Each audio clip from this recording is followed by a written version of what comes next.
Hello everybody and welcome to Wrestling Man's Wrestling Show, episode number 120. I am your host, Billy Yankovic.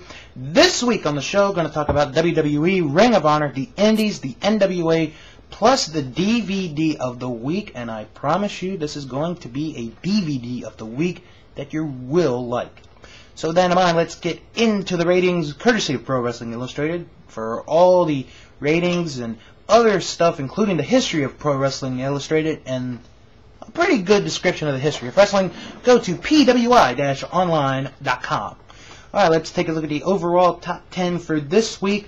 And, well, there has not been a change as far as new wrestlers in the overall top 10. Two spots switched up this week, so let's get to it. Yoshihiro Takayama, the Triple Crown champion in All Japan, is at number 10. Jeff Hardy stays at 9. Kurt Angle is at 8. Jerry Lynn at 7. Blue Demon Jr. 6. Mick Foley 5. Batista goes down 1 spot to 4. Christian goes up 1 to 3. Edge stays at 2. And Randy Orton remains at number 1. In the tag team division, Alex Shelley and Chris Sabin fall 2 spots to number 10. Roderick Strong and Eric Stevens fall 2 spots to number 9. Tyler Rex and Johnny Curtis fall 2 spots to 8. Taiyo Kei and Minoru Suzuki go up 2 to 7. Ted DiBiase Jr. and Cody Rhodes go up 4 spots to number 6. Davey Richards and Eddie Edwards stay at 5. Ross Shea Brown and Keith Walker stay at 4. Robert Roode and James Storm stay at 3. Team 3D stay at 2. And the Colognes, Carlito and Primo, stay at number 1. Why don't we get to the WWE right now? And, of course, the big news was about Raw taking place in LA. Of course, I'm sure some of you have seen the videos that I made last week about the situation. And really, I want to read some of these replies from the videos. I'm not going to read all of them, but why don't I go into them? Irish Guy 1990 wrote, "The NBA should give in. Love the show, Bill." Great way to start off.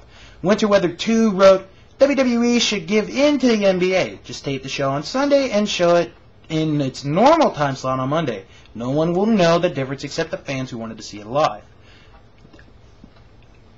I mean, they did this back in the day. Hey, Eric Bischoff, at the time, I believe, he was the president of WCW, used to give out the results to WWE events and tell people not to even watch Raw because Nitro was live and Raw was not. But now that there is no competition like that who can give out the results to a pre-taped show, which is why WWE should just tape this event on Sunday.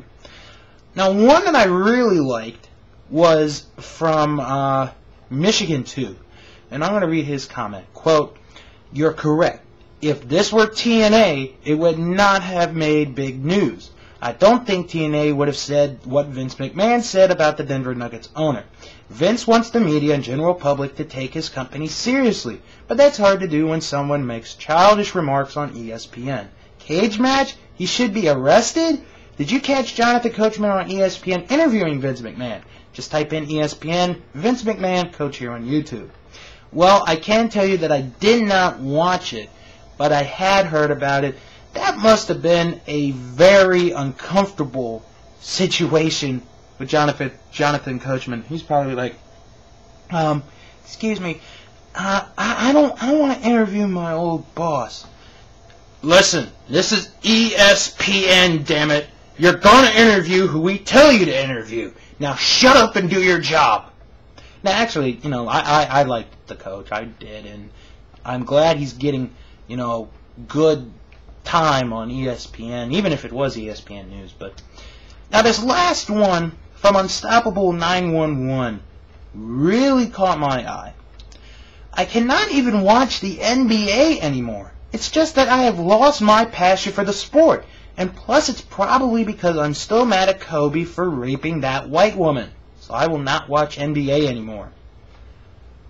Well, I don't think you should, you know, if Kobe raping that girl is one of your reasons, I mean, I'm just not going to get into that. Okay, here's another one from SoFloDo.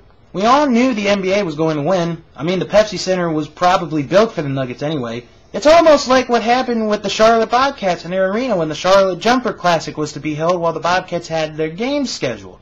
WWE is for little kids and adults who can't grow up.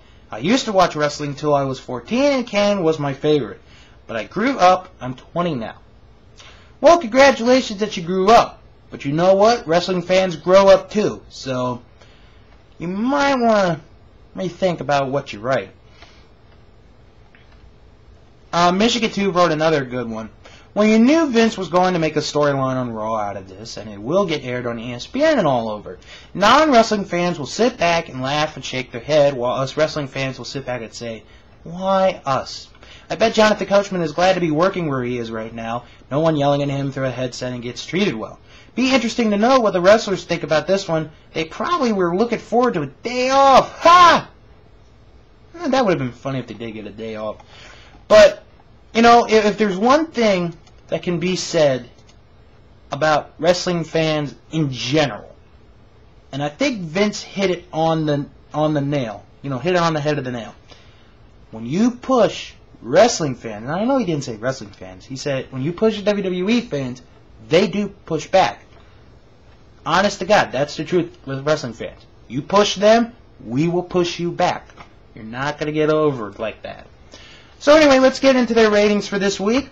I'm going to start with Raw. Top 10, Brian Kendrick stays at 10. Ted DiBiase Jr. falls down 1 to number 9. Matt Hardy falls down 1 to 8. The Miz goes up 2 to 7. Kofi Kingston stays at 6. Cody Rhodes falls 1 to 5. The Big Show falls down 1 to 4. MVP stays at 3. John Cena still at 2. And Batista is still at number 1. As far as SmackDown goes, R-Truth goes down 2 spots to 10. Dolph Ziggler goes down 2 to 9. The Great Khali goes up 2 to 8. Shelton Benjamin goes up 2 to 7. John Morrison stays at 6. CM Punk stays at 5. Chris Jericho falls 2 spots to 4. Umaga goes up 1 to 3. Rey Mysterio goes up 1 to number 2. And Jeff Hardy remains at number 1. And for ECW, DJ Gabriel falls down 1 to 10. Ezekiel goes up 1 to 9. Finlay goes up, or not goes up, he goes down 1 to 8. Mark Henry goes up 1 to 7. D.H. Smith stays at 6. Evan Bourne falls 2 spots to 5. Tyson Kidd goes up 1 to 4. Vladimir Kozlov goes up 1 to 3. Jack Swagger stays at 2. And Tommy Dreamer remains number 1. So that's a look at their ratings. When I come back, going to preview some Ring of Honor events that are coming up real soon.